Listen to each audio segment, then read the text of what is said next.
best part about poker is like the interaction at the table. Like for me, my edge is that I am a very psychological person. I can, if I get involved in a situation where I think that, you know, I might have an advantage, not necessarily with cards, but with my position, which is huge in poker, that I can push someone off of hands. You know, if you put the pressure back on them, you think you're going to get them to induce a fold or induce a raise or something like that. But like when I make that kind of raise, you might give off a certain facial tweak. You might give off a certain, you know, you might give off a certain emotion that might say, okay, well, I think he thinks he has an ace, or I think he has a decent hand here, but what's he really thinking about? And that, from your point of view, you're thinking, okay, well, I have an ace, he just made a 55.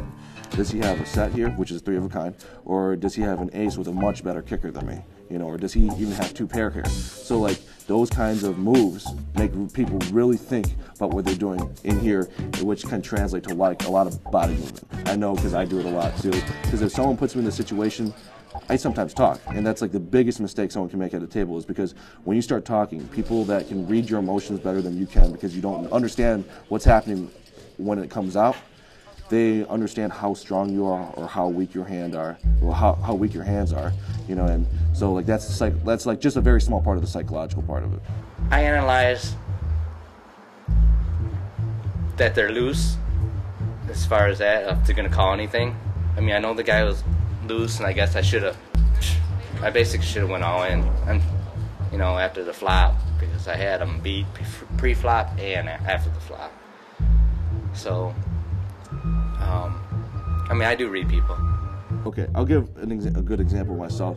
Like, and that my friend Paul kind of pointed out, was when I pick up huge hands, and if I'm bluffing, I get very quiet.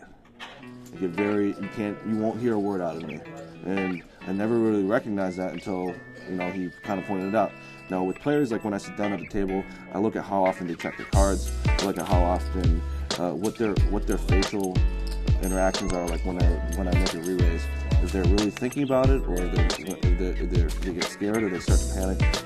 You can go with what you read, but there's people who still make horrible calls. The club kind of, like, when I first got here, when I first started coming here, it was only like 2 tables.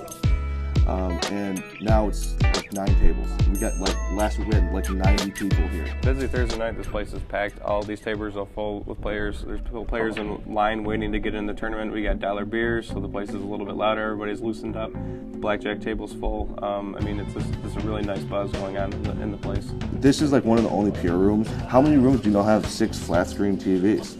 You know, well, so you're gonna be able to get dollar beers on Thursday and Friday. You know, things like that.